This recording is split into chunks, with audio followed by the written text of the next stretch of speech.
people tend to be pretty conventional in this country. For example, if you're doing a post online and it looks like you may not have a shirt on, they're not going to take what you have to say very seriously.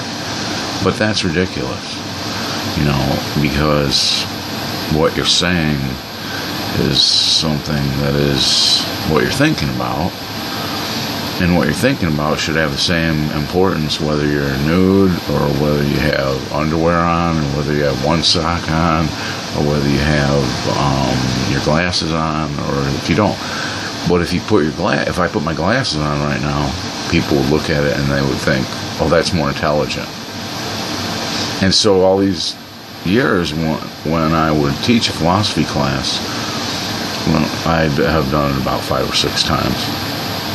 I have my own weird habits about things, and one of them in the past was that I would consider socks just something to cover my feet. So it didn't quite matter to me whether one sock was red and one sock was blue, because I considered that the primary idea behind the socks is to cover your feet. But I noticed that most people, my students in particular, one day I was sitting on the table and I'm talking to them, and one of course it's going to be usually a girl, very keyed into colors and so on. She pointed out, Mr. Newswell, you got a problem because your socks, that sock on your left is not the same as the sock on your right. And I said, yes, but the idea was that they are just to cover your feet. On the other hand, what if I liked wearing my blue sock with my red, what if I liked blue socks with red socks? So, but I noticed that they have very strong opinions about that, and it could cause them to not even accept what I was saying after that, but it was an important clue to me that we're all kind of that way. That if somebody presents themselves out of harmony one time, like an instrument that's not tuned, then rather than thinking about the 100 other times that you heard the person talk, you're going to think about that one time where they were out of harmony. And so it's just kind of I don't know what it is in our nature, but it's something about our nature that concentrates on sometimes the negative, sometimes the odd thing rather than the normal course. But what you're striving to do in philosophy is you're striving to come up with, you're countering your common ways of thinking about things. And in order to be an artist of any kind, and a good one, you have to do this. You have to kind of go against the grain of what your first impression of what an artwork would be, for example. You always have to be questioning what you're producing. Like if you're a novelist, which I sought to start a novel because for many years I had read novels, and I was like, wow, these novels I'm reading are just so impressive. How do they do this?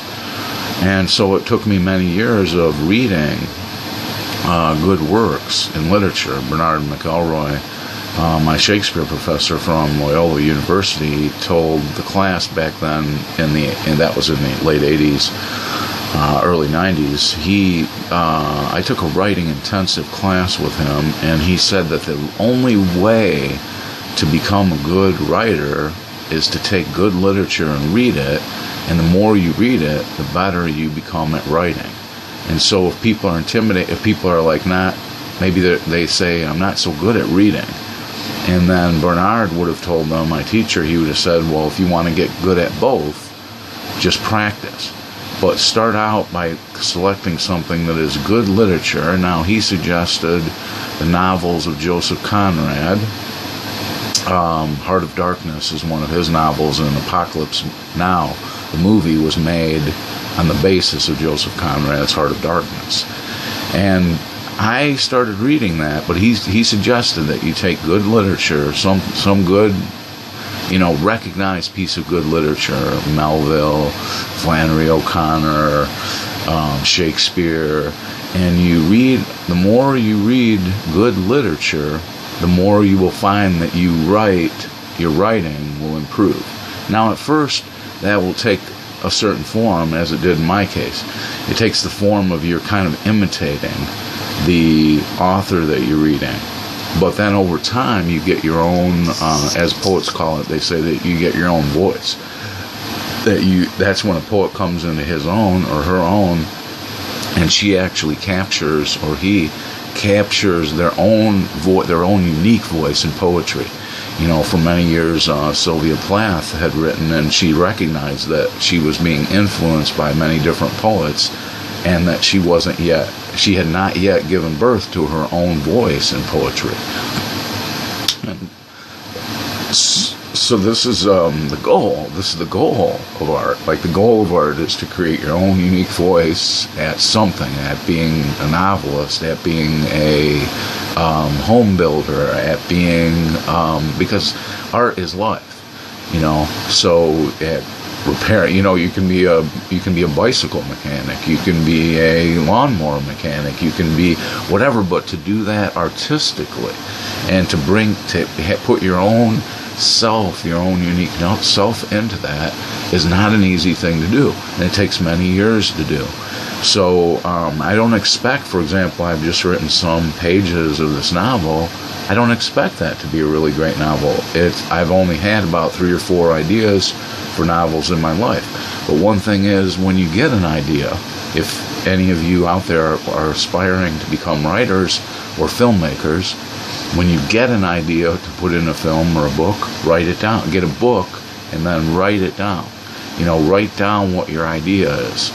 It may be that you say to yourself, well, I don't think I'd be good at fiction, because that's making things up in a way based on experience. See, any novelist who writes about a novel, they're kind of using their own experience of people to project that onto characters that they create.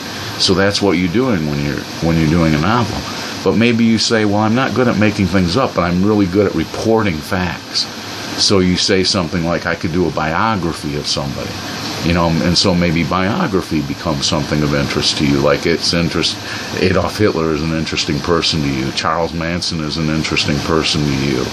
I'm just mentioning some of the people. Marilyn Monroe is an interesting person to you, and you've always been captivated by that person. I have always loved Marilyn Monroe, for example, and I've always, in my novel, I'm going to put it in there, like this painting of the debutante that I used to imagine putting on my wall of, like, the Marilyn Monroe when she's standing in, I think it's in New York, and she's standing on one of those vents, and it blows up her dress, and, you know, she's covering her panties, so she does not seen, but it shows her legs, and it's a really nice photograph. But I mean, I had thought of the debutante because she is beautiful, and I had thought of her in that kind of with her dress kind of blowing up like that, and actually kind of painting that. But I'm not a painter, you know, so I can imagine for many years I had felt frustrated because I could imagine things I wanted to paint, but I could also realize that I'm not very good at representing things like that. But you can explore something, you know. Maybe for years you've liked looking at photographs of Marilyn Monroe or of President John F. Kennedy, and so you sit down and you take everything that you've ever learned about the person and you just write it down, and then that's the beginning of you doing something like a biography. Maybe you want to tell the world about yourself. You know, so you do a self-biography or an autobiography, and that's just telling people how you became what you became. If you're not anything special, you know, I could say to myself, well, I'm Jeff Newsel. I'm not anything special. I've taught a few college courses, and education is one of the things that I've dedicated myself to. But it might be informative for other students to read what I write about my encounters in the educational process, what some great teachers have said, what some people of importance have said. It might be profitable for other people to read that. So you're always assessing experience in life. Like, what do I have to convey? How can I put myself into the world And how can I yet be part of the world and not put too much of myself in the world, so like I'm saying that the whole world revolves around me, because that's insanity. You know, insanity is thinking the whole world revolves around you. But sanity is thinking that you are a part of the world. No matter what you do, you are an important part of the world, because the world has a perspective that you are looking at it from. And everybody can have a unique, or has something of a unique perspective. And so, and I'm just discoursing here about art and what is art and how to create art. Maybe for years you've loved looking at movies and you're like a fan of movies, and but then you say to yourself, well, what kind of movies in particular do I like to watch? And so you realize, oh, I always like watching horror movies. You know, when I was young, I loved horror movies. That was my favorite category of movie when I was young. Halloween in 1976 was one of my favorite horror movies, and I think what made John Carpenter's Halloween such an amazing film was that music, that piano playing. You know, when what is the actress? I can't think of the actress's name right now, unfortunately. She's very tall, but she's a great actress in that.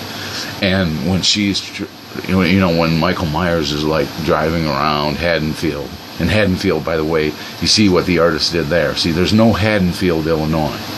But if you watch John Carpenter's Halloween, it's set in Illinois, and it's set in a place called Haddonfield. But Haddonfield doesn't even exist. So John Carpenter created that.